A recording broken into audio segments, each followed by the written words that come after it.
centurião, que para quem não sabe, é uma autoridade romana que comanda 100 soldados, disse: quem é tu? Tu é capitão de navio? Tu conhece o clima? Quem é você para dizer se o navio sai ou não? O que é que o capitão disse? O clima tá bom. O que foi que o mestre do navio disse? Podemos seguir. Quem é Paulo para dizer que não vamos? Pode marcar, vamos a pau.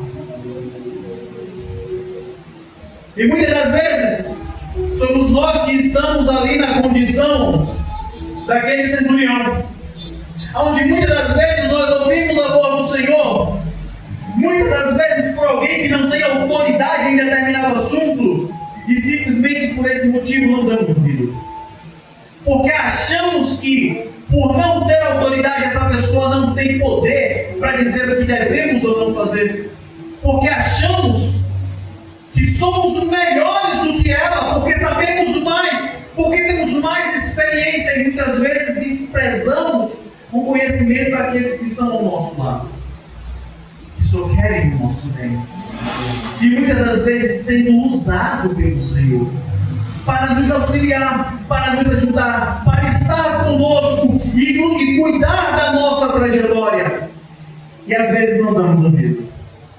E aqui entramos em um primeiro problema: o não saber ouvir a voz de Deus quando Ele fala comigo e com você. Porque muitas das vezes nós achamos que Deus só vai falar comigo e com você na igreja, em um culto de Pentecostes. Achamos que Deus só vai falar para mim e para você quando Ele estiver usando alguém, falando em línguas estranhas, e muitas das vezes desprezamos aquele conselho que vem bem suave aos nossos ouvidos, quando um colega ou um amigo diz não vai, quando uma mãe e um pai diz não vai dar certo, não faz, e você insiste, eu insisto, e não sabemos que Deus está se utilizando daquela pessoa para nos ajudar. É verdade. Paulo, ele não disse que Deus tinha falado com ele, mas ele disse: gente, eu acho que pode dar errado. Quantas vezes nós não já escutamos isso? Para pensar um pouco. Será que vai dar certo? Será que realmente é o melhor caminho que nós temos para trilhar? Que nós temos para seguir? Será que não dá para esperar mais um pouco? Será que é o melhor momento da nossa vida para nós iniciarmos uma nova trajetória? Um novo caminho? Será que não dá para esperar mais um pouco? Ter um pouco de paciência? Mas aquele centurião não estava pronto para esperar.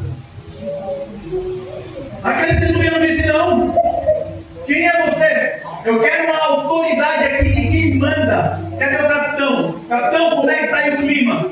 Tranquilo. Mestre, como é que está o navio? O navio está íntegro. Então vamos zarpar. Vamos para a Creta. E a palavra de Deus diz, no verso 12, que e como aquele porto não era cômodo para se continuar, os mares deles,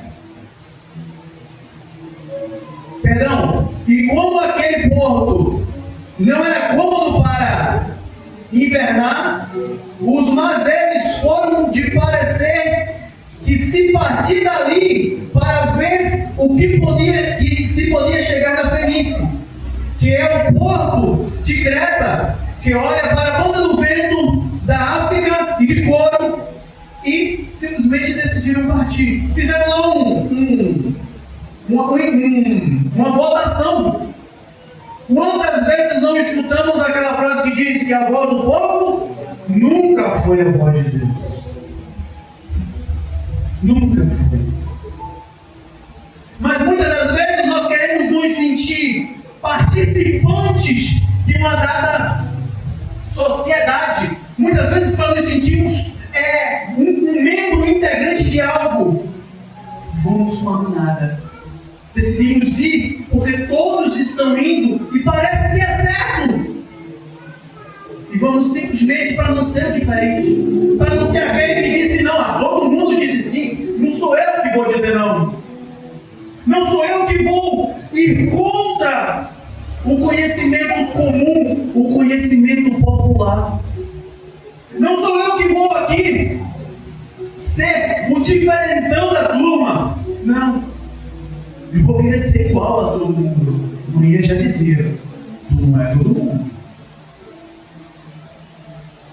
E muitas das vezes nós queremos ser participantes de algo. Precisamos entender que nós somos participantes do corpo de Cristo. E não é do mundo, não é da sociedade. Nós não somos daqui, nós somos do céu.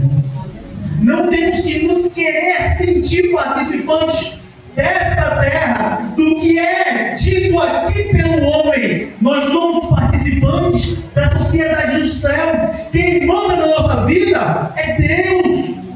Se Ele diz que não é para partir, a gente fica. Mas Senhor, está todo mundo indo. Não é todo mundo. É filho de Deus. Quem cuida da minha e da tua vida não é todo mundo.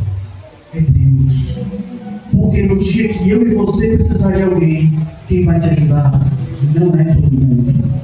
É só Deus. Porque quando eu e você estivermos vivendo o pior momento da nossa vida, não é todo mundo que vai nos ajudar. A gente vai dobrar o nosso joelho na nossa madrugada, no pezinho da nossa cama, e dizer: Senhor, me ajuda.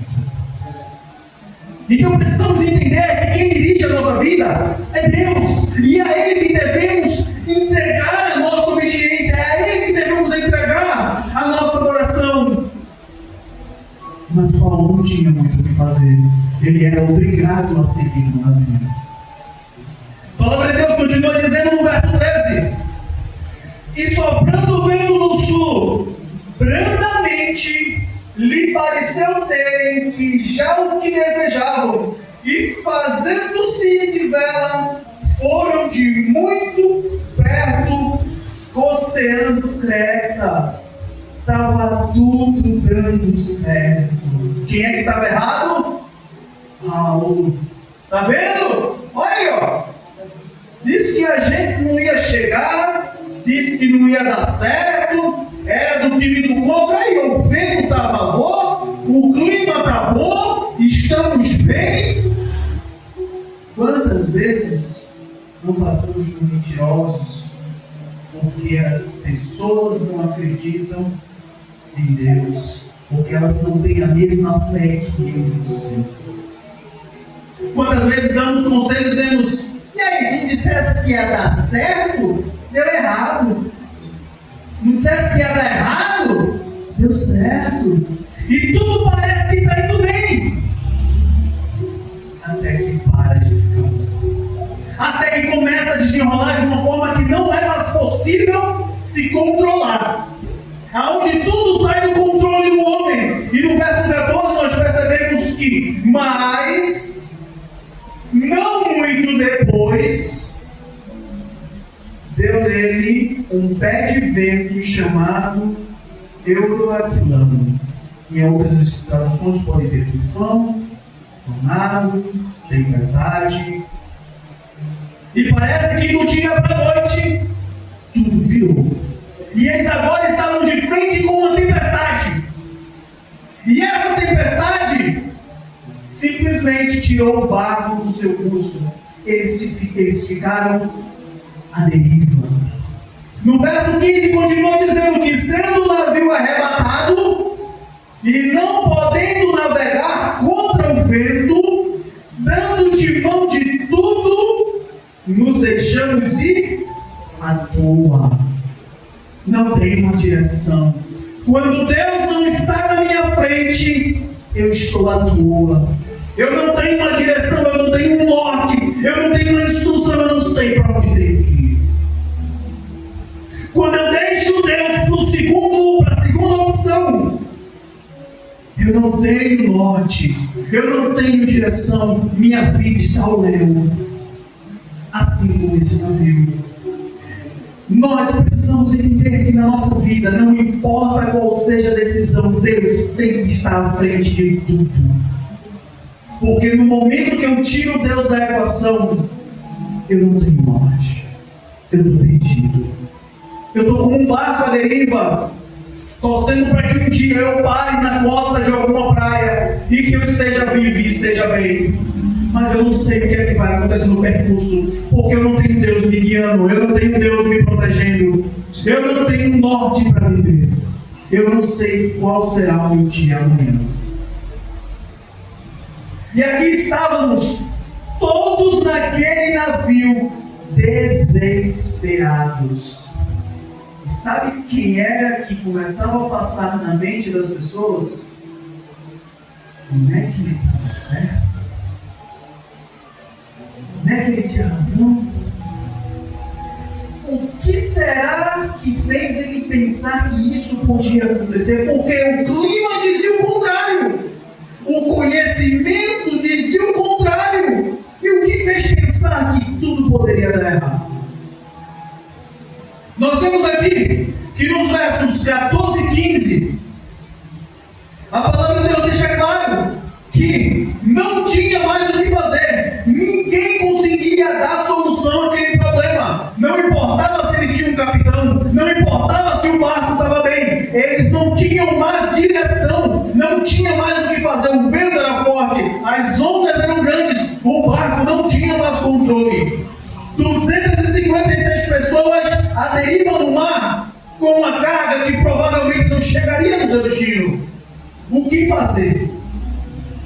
O que fazer quando a nossa vida sai do controle? O que fazer quando não temos poder para dominar nada do que está acontecendo ao nosso redor? O que fazer? Como homens, nossa primeira reação é o medo. É o medo da incerteza. Porque eu e você não sabemos o que vai acontecer quando não está sob o nosso controle. Quando você tem que viver a partir da fé. Porque no momento em que você não consegue fazer mais nada, toda a tua vida está em volta da fé. E quando você vive da fé, você não sabe o que tem no dia de amanhã. Porque você vive o dia de hoje como se ele fosse o último da tua vida. Porque parece que não tem o dia de amanhã.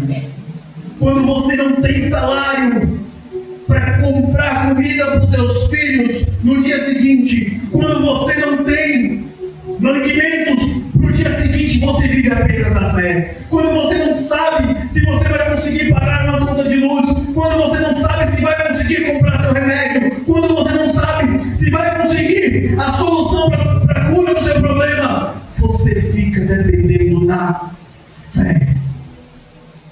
Apenas Deus pode cuidar da nossa vida nesse momento.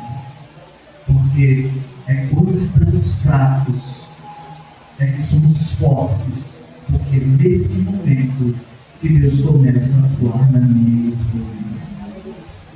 A palavra de Deus continua dizendo, no verso 19, que ao terceiro dia de desespero, porque foram 3 dias de agonia à toa em um mar bravio.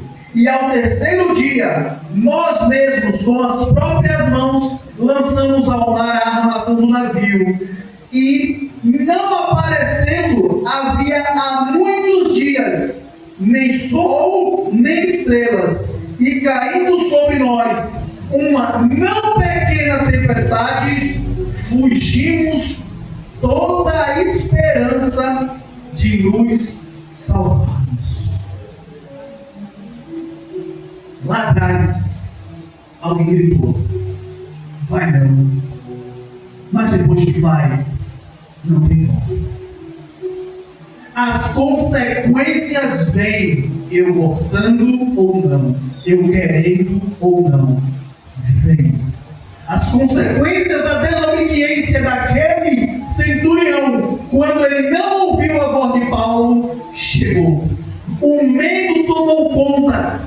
3 dias sem ver sol, sem ver estrelas, sem direcionamento. Antigamente a navegação era feita com base nas constelações. Como é que eu sei para onde eu vou se não tem estrelas? Se eu não vejo o nascer e o pôr do sol, eu não sei onde é norte, sul, leste, oeste. Eu não tenho instrução para seguir com navegação. Para onde eu vou? Para onde eu vou se tudo que para onde eu olho está escuro? Se eu não tenho direção direção, se eu não tenho direcionamento, eu agora dependo só de Deus. É lindo. Ele começa a tirar todos os meus recursos quando eu acho que eu sou alguma coisa. Quando eu acho que eu posso fazer alguma coisa, ele diz, então deixa eu ver se tu pode fazer isso, deixa eu tirar. Faz. Já que tu é bom, me mostra. Me mostra que tu consegue ir aonde tu acha que consegue ir. Sem mim. Estava aqui a soberba de um homem sendo colocada à prova. E agora, vai, centurião, tu vai para onde? Diz para mim, tu com autoridade sobre 100 homens, o que tu faz a partir de agora. Tu não tem para onde ir, tu não sabe o que fazer e tu não pode fazer, ainda que quisesse. Quando Deus resolve provar um homem, Ele prova e Ele vai fazer com que eu e você vá até o nosso limite, para que eu e você possamos nos conhecer, para que possamos entender aonde está o nosso limite e respeitar que dali para frente é só com Ele. E aqui nós vemos o desespero do povo, mas preste atenção, quando tem um cristão, mesmo que no meio do barco que está desgovernado, a postura muda. Verso 21, havendo já muitos que não se comia, então Paulo, pondo-se em pé no meio deles, disse: fora, na verdade, razoável, ó varões, ter me ouvido a mim, e não partir de Creta, e assim evitar todo este incômodo e esta perdição. Mas agora vos admoesto a que tenhas bom ânimo, porque não se perderá a vida de nenhum de vós, mas somente o navio. Não tinha nada a ver com isso. É como que vai ser lançado. Só o navio. Mas eu pergunto, preste atenção na piedade de Deus sobre a vida do mundo. Deus avisou, Deus permitiu, mas Deus não desamparou. Foi com ele até o final. Mas no final ele disse: estás vendo? Você sempre vai ter duas opções na sua vida: obedecer ou desobedecer. O que faremos? Qual será a nossa escolha em nossa vida? Só que aqui eu aprendo uma coisa. Existe algo que desestabiliza completamente o homem, que tira você do eixo. Isso se chama medo. O medo faz com que você não raciocine. O medo faz com que você não tome boas decisões. O medo faz com que qualquer um fique paralisado, sem saber o que fazer. Nós reagimos completamente por emoção, a razão desaparece. O medo trava qualquer raciocínio. E a primeira dica de Paulo para aquela tripulação foi: tem de bom ânimo, melhora isso daí. Deixa eu te dizer um negócio, tá ruim, tá tudo balançando, tá uma tempestade horrível, não vai morrer ninguém. Vamos chegar no nosso destino. Ninguém vai morrer. Essa é a diferença de quando tem Deus dentro do barco. É quando Deus se faz presente na minha e na tua vida, na minha e na tua casa, no nosso trabalho. Tudo balança, a tempestade vem, os trovões vêm, a tempestade chega. Tudo parece estar desgovernado, mas não afunda. Porque Deus, Ele mostra que está comigo e contigo, que Ele é a nossa direção, que Ele é o nosso farol, que Ele está governando a minha e a tua vida. Paulo chega e continua dizendo no verso 23: porque esta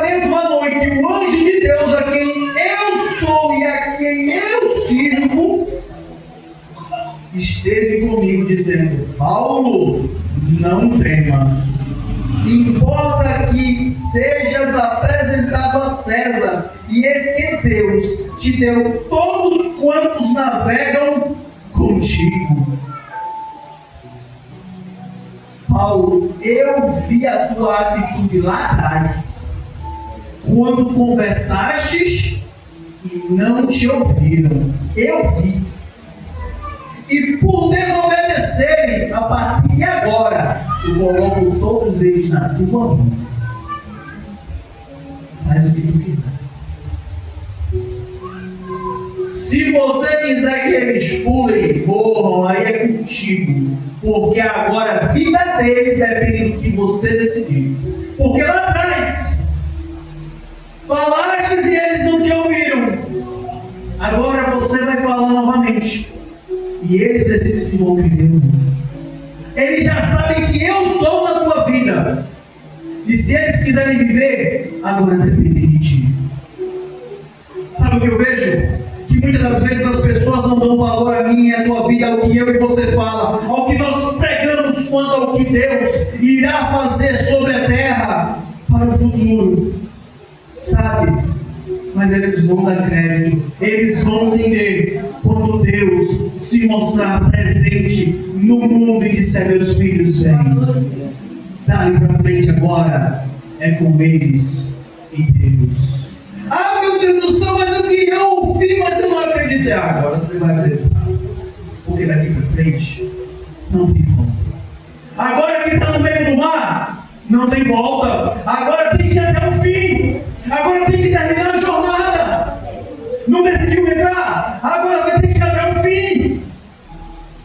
Paulo continua dizendo, no verso 29 diz: e temeram-me em alguns rochedos, lançando da popa 4 âncoras, desejando que visse o dia.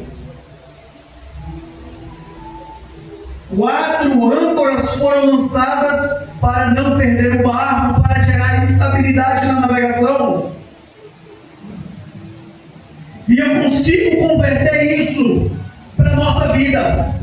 Nós precisamos de 4 âncoras para não perder a estabilidade e a fé. A comunhão com Deus. E Paulo nos ensina que de tudo que nós podemos perder, a última coisa é a fé. Essa âncora não pode sair do nosso barco de jeito nenhum. Porque no dia que essa âncora sair, nós afundamos. Nós viramos o barco, nós perdemos a estabilidade. Porque a nossa vida é findada em Deus. Não é no homem, não é no patrão, não é no marido, não é no filho, não é no pai, não é na mãe. Nossa vida é edificada em Deus. No momento que nós perdemos esse pilar, nós afundamos. A segunda âncora da nossa vida, Paulo vai ensinar no verso 35 e 36, ele diz: e havendo dito isso, tomou o pão e tendo dado graças na presença de todos, partiu e comeu. Paulo estava fazendo o que no meio da tempestade? Agradecendo. Estava tudo escuro, força do vento para tudo que era lado, tome chuva, todo mundo desesperado. E Paulo diz: calma, vamos agradecer, porque se Deus permitiu, é porque a gente precisava. Vamos agradecer a Ele, porque Ele está permitindo com que eu e você passe. Estamos vivos, vamos saber agradecer a Deus. Mas é desesperador. Obrigado, Senhor, o Senhor está cuidando de mim. Obrigado, Senhor, o Senhor está me dando uma oportunidade de aprender. Obrigado, Senhor, o Senhor está me dando uma oportunidade de crescer.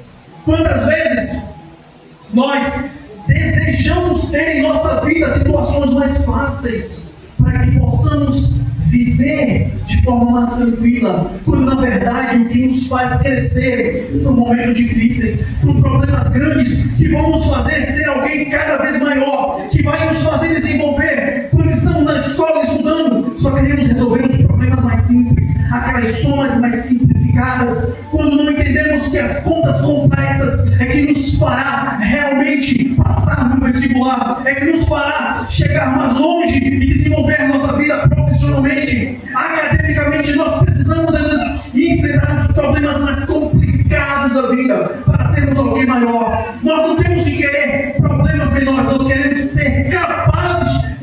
resolver os problemas maiores, porque assim cresceremos.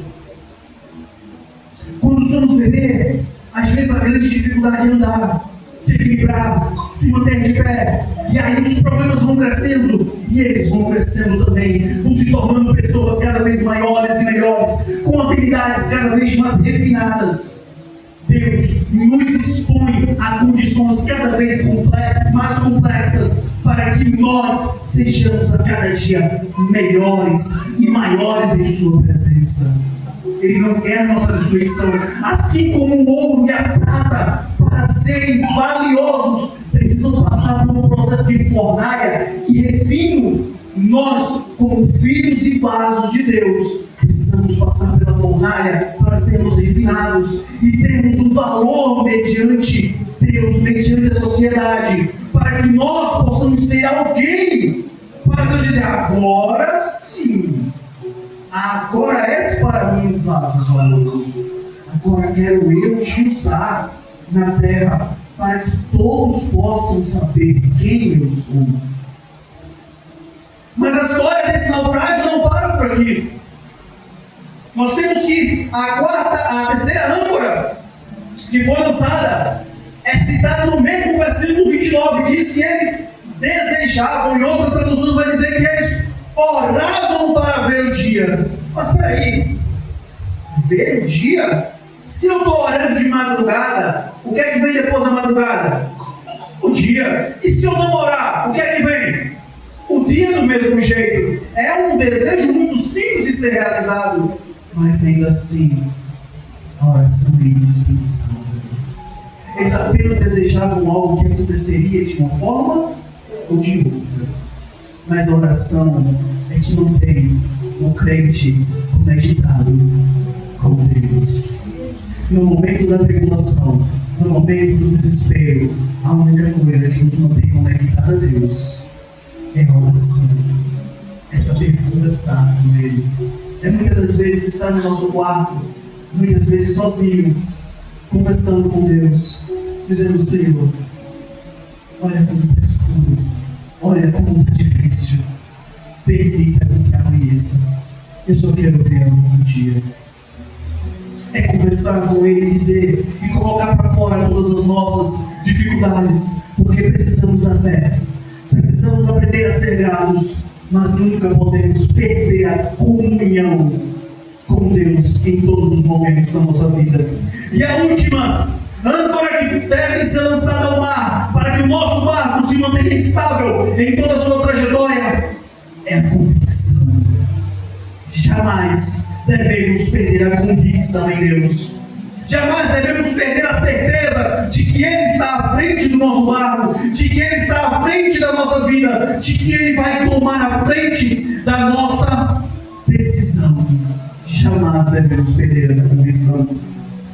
A palavra de Deus continua dizendo, nos versos 43 e nos versos 44, que aquele centurião lá atrás, que disse: Paulo, tu está errado, disse: mas o centurião, querendo salvar a Paulo, lhe estorvou esse intento e mandou com que os que pudessem nadar e lançar primeiro ao mar para se salvarem em terra, e os demais, uns em tábuas, outros em coisas do navio. E assim aconteceu que todos chegaram à terra a salvo. Mas quem foi que o centurião se agarrou para não morrer? Paulo disse: oxe, esse daqui não vou pegar não. Eu já percebi que esse daqui foi o que garantiu que todo mundo chegasse à terra a salvo. Ele disse: olha, esse aqui é debaixo do braço, esse daqui eu não largo não, porque foi esse rapaz aqui que disse para mim lá atrás que eu estava errado, e eu não acreditei, e eu quase morri por desobediência. Agora eu não erro duas vezes não, agora ele vem comigo. Mas vem cá, vai eu você agora, que eu não largo agora você de jeito nenhum. Se agarrou com Paulo e chegaram na praia. Só que a praia que eles chegaram não era a praia que eles queriam. Eles chegaram em Malta, eles queriam Creta, pararam no meio do caminho. E o que é que tinha em Malta? Tinham bárbaros, a língua grega, não eram gregos. Só que acontece um negócio muito incrível em Malta. Imagina que um navio que quebrou, eles chegaram em tábuas do navio, toda a carga foi a pique, o trigo não servia mais para nada, eles não tinham nada para oferecer. Imagina que tu está precisando de ajuda, tu não tem nada para oferecer, e alguém vai e diz: vem cá, vamos aqui em casa essa noite. Toma aqui esse quilo de feijão, leva aqui essa ajuda para casa, toma esse pix, vê se melhora a tua vida de alguma forma, e você só tem a agradecer. Foi exatamente isso que aconteceu quando chegaram lá em Malta. No verso 2 a palavra de Deus diz: e os bárbaros usaram conosco de não pouca humanidade, porque acenderam uma grande fogueira, nos recolheram a todos por causa da chuva que caía e por causa do frio. O Senhor, Ele vai usar aquele que nem eu nem você conhece para nos dar abrigo, para nos dar ajuda, para nos dar conforto. Eles não sabiam nem quem era, mas a atitude foi: vem cá, eu te ajudo. Vem cá, fica do lado dessa fogueira, vem te aquecer. Sabe por quê?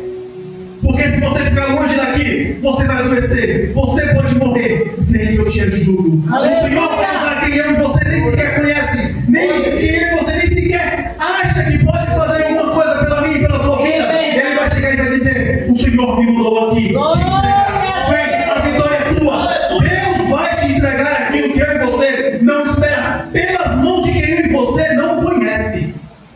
Desse jeito. É mesmo? A palavra de Deus continua dizendo, quando, no verso 3, havendo Paulo ajuntado uma quantidade de vides, pode ser traduzido como gravetos, pondo-as no fogo, uma víbora, vindo do calor, lhe acometeu. Uma víbora. Mas sabe o que eu acho interessante? São 276 pessoas que naufragaram e estavam na praia de Malta. Sabe quantos estavam recolhendo gravetos? 1. Só Paulo. Muitas das vezes é a tua atitude que vai fazer com que muitos fiquem aquecidos. Aleluia! É somente a tua atitude que vai trazer um aconchego para muitos. Em nome de Você Jesus. percebe. Às vezes você reclama que às vezes está trabalhando sozinho, que não tem ninguém contigo do teu lado para te ajudar. É mesmo? E você não percebe que é a tua atitude que vai trazer conforto para todos aqueles que estão ao teu redor. É fácil? É não. Sabe qual foi a recompensa de quem trabalhou tanto? Ser picado por uma cobra. Eita Deus, tu és grande. A recompensa de quem trabalhou tanto por todos foi ser picado por uma cobra para morrer e agonizar. A vida é muito justa, mas Deus, Ele é fiel. Aleluia! Deus não abandona seus filhos. Glória a Deus. Porque quando os bárbaros viram aquela situação, eles pensaram logo: é ladrão, é assassino, por isso o mar não vai deixar que ele viva. Quando na verdade era o único que estava lutando para que todos sobrevivessem. Muitos vão intitular eu e você daquilo que não somos. É verdade. Muitos vão dizer que eu e você somos aquilo que eles acham que somos e não entendem a minha e a tua história. Não entendem as minhas e as tuas atitudes, as nossas intenções. Acham que eu e você queremos ser como nós na verdade. Só queremos ajudar. Só estamos dispostos a recolher galhos para manter a fogueira acesa para que todos se mantenham aquecidos. Aleluia! E a palavra de Deus diz, aqui no verso 4, que e os bárbaros, vendo que a víbora pendurada na mão daquele homem, dizia uns aos outros: certamente este homem é homicida, vindo como escapando do mar, a justiça não deixará viver.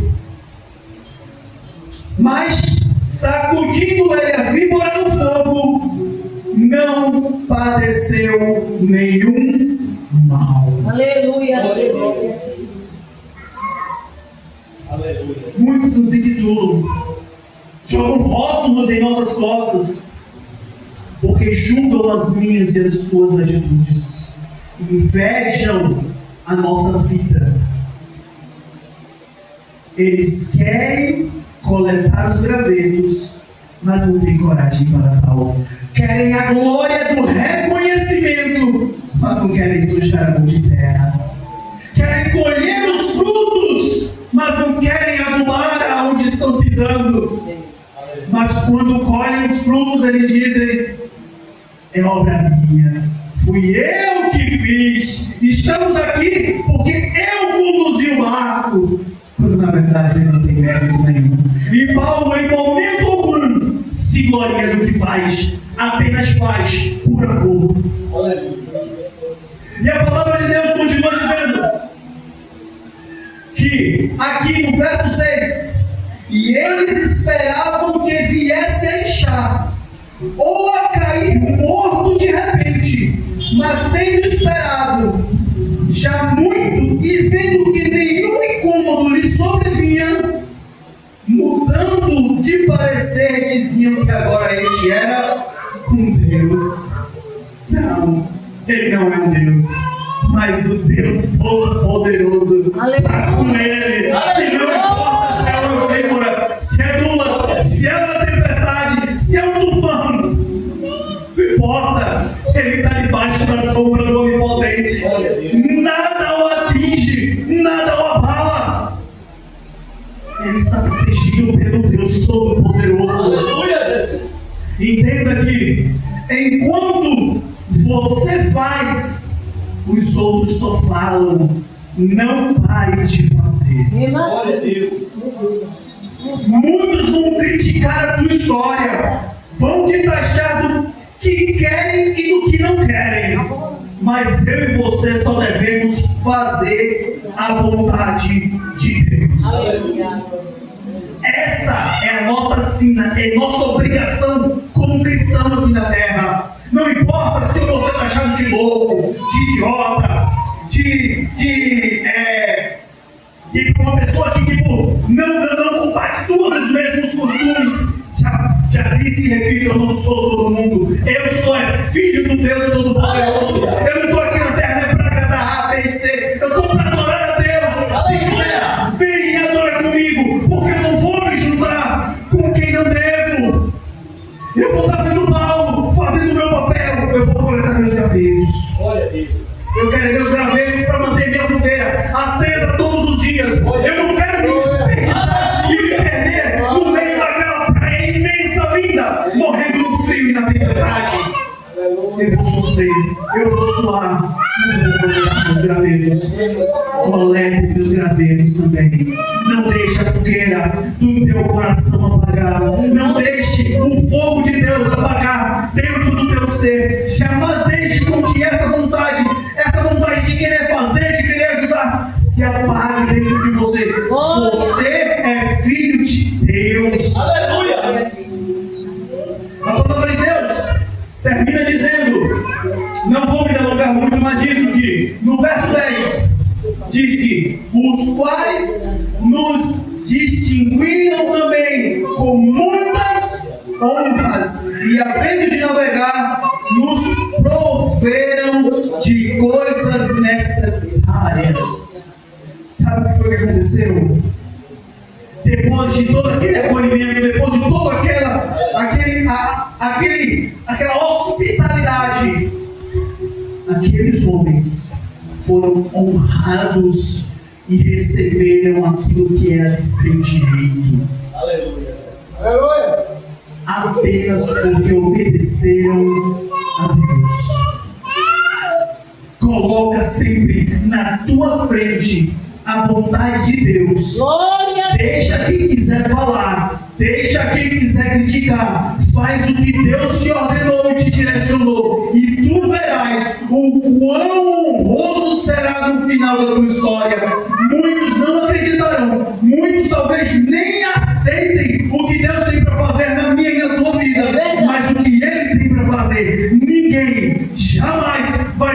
colocar a mão ao pé para impedir a vitória